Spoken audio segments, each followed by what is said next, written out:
Hello friends, this is just a quick video on a problem that seems to have developed on my 28 ASR Teletype machine. This machine has been operating pretty well, really well for the last 15 or so years. And it's been configured in a particular way that seems apparently uncommon for teletypes in ham hands to be configured. And as part of that, unusual configuration is this reperforator. My understanding is that typically a perforator would go here, not a reperforator. The difference being that it would only respond directly to keys typed. It would only punch from the keyboard and alternatively punch from tape from the keyboard and also print. All right, long story short here. However, what the previous owner, Jack WA2HWJ or K0TTY, what he had done is he installed a reperforator that has the ability both to sit on the keyboard contacts but also have these selector magnets. And the selector magnets are intended to allow the reperforator to punch what's on the external loop. And that way, if a message is coming in, you're copying someone on the radio, you can punch tape with their message. But the way Jack set this up was pretty smart. And he uses this switch, and this is where the problem began. So the way this is intended to work, and has worked this way really for the last 15 years pretty consistently, was, let me see if I can get a good picture of this. When this switch was off, then the reperf would just be in mark holding, and when it's on, it would be connected in with the external loop and print. But something has changed, and now when I turn it off,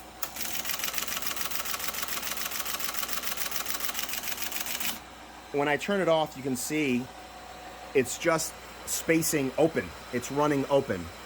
Now, I've been doing a few little things here and there, and I suspected I messed something up with this system, and I began a very deep dive. Let me turn this off for a moment. I began a very deep exploration into how this has all been set up, and I just wanted to go into a little bit for you.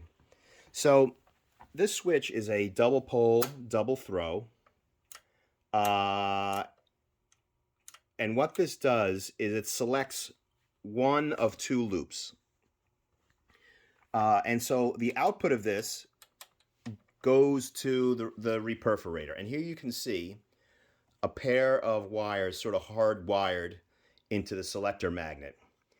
This pair of wires goes down and is essentially the output of this switch. Now this switch allows you to select between one loop and another loop. And let's take a look at what those two loops are. So in the on direction, let's take a look before we get that. Here are the two inputs to that switch. These are the two separate loops that switch can select from. This loop is in the on position, and on means it's copying the traffic on the external line. And if you can see here, there's several. It starts here, it ends here. It goes back and forth. Here is the transmitter distributor in series with it. And there's a bunch of wires here, and it goes, essentially it's in series with the external loop. And that seems to work fine. That's when this is on. Now when I turn it off, we don't want the reperforator to run open. And so what Jack did is he used this other loop input, and this goes to a separate internal loop in the electrical service unit here. All right, just a brief look at this. So what is this? This is the external jack. I shouldn't touch it, actually. This is the external line coming in, and it goes into this, if you can see it, if I can show it. It's the LJ, the loop jack. And that's where the external loop comes in. From there, it goes in series in here with, again, the transmitter distributor to key it. Also, the printer, one of these, I think the printer stuff is down. I'm sorry, not the printer, the keyboard is in series with it. That's here. So all of the signal generation is in series. And then finally, the reperf. The page printer, the printer here, comes off a separate loop. So what happens is not only does this line input key all those things I mentioned, or allow the line to be keyed, but it also keys this relay, and this relay keys an internal loop because this has an internal current source, or power supply. And we have a few things. We got off that loop is the printer jack, or the printer here, and there's also a separate loop not keyed, just a 120 volt loop for the reperforator jack. And what I've discovered is that it is this reperforator loop, which is not keyed in any way, unless you key it, unless you open and close some contacts. It is just a current source. And this is what connects to this pair of wires here. And it's supposed to work. And it has worked for 15 years. So I don't know exactly what I did wrong. But let me do a little bit more detail here. I think it'll help shed some light. So here's where the current loop comes from. I'm using a HAL ST6. This is showing this is a little ammeter just below 60 milliamps, I believe. And here's a little jack field. It only has 1, 2, 3, 4, 5, 6 jacks here. This is a blank space, and the rest of these jacks are not used in any way. So it's really only from here to here. And so I also, one of these things I got connected is this little thing I picked up on eBay and modified recently, is a little ammeter. These switches on the side have been disabled. And as you can see, I've got about 50 milliamps on this. So let's adjust it. Now I could adjust it inside or on the rear of the ST6, but in the Teletype machine, there is also a variable resistor that you can adjust. Let's see if I can get some light on here. Using the LP, this is the variable resistor. LP is to adjust the current, the resistance essentially in the line. This is the bias. Adjust the bias for this relay. I'll show that later. This is the internal loop for I believe the page printer. This is the internal loop for the reperforator and some other good things. So I'm going to set up. I'm going to get a screwdriver out here. Let's see if I've got one. All right, let's see here, and I'm going to adjust the current this way. All right, that looks. How's that look? And that's pretty good, I'd say. I'd say that's pretty good. Just adjust it again. It's pretty much at max here. So I may need to adjust it at the ST6 a little, but I think this will be just fine. Okay, so the next thing we want to do, hopefully you can hear me over the noise, the motor noise, is you want to check the current from the internal loops. And that would be 2 internal loops here. The page jack, the PJ, will give the internal loop that's for the page printer, and the RJ, which is essentially the current source for the reperforator that is not keyed. Remember, the printer is keyed. So what we're going to do here is, let's say, All right, we've plugged it in. So we plugged this little meter into the PJ or page jack, and you can see the current's a little low. So let's increase that. And this is, again, this is independent of the external loop. It's an internal loop. So let me see if I can find.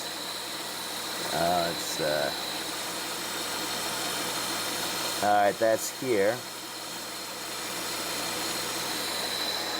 All right, that's PP is the page jack, and let's adjust this. Oh, let's go the other way. 60 milliamps. All right, perfect. Now let's take a look at the reperforator jack, and we're going to pull this out and put this in. Hopefully you can see that, RJ. And now here we have 0, and that's because of this switch. So remember, right now we're on the external loop, not the internal loop. If we turn this off, now we're on the internal loop. Okay, now you can see 60 milliamps. But here is where things get really strange. Here, so now this is behaving as I'd expect. So, for example, as I type,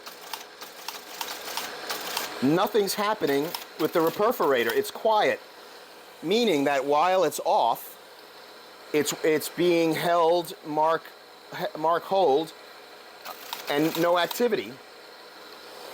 And when I switch to on, you can see now that it's in the main loop and typing away. So what's the problem here?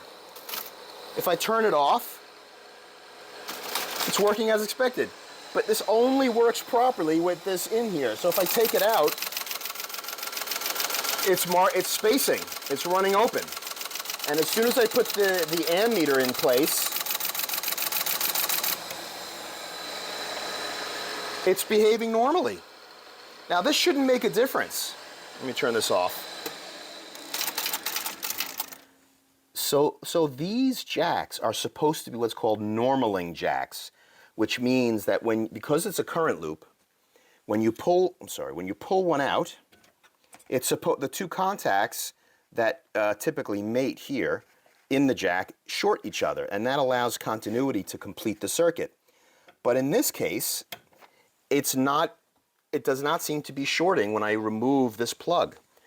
So I have a sneaking suspicion that with all the screwing around, messing around, and learning I've been doing lately, I may have damaged this jack. I didn't put anything in there that should damage it, quite frankly. But I think something has gone wrong, and I think it's with that normaling contact where it is no longer shorting.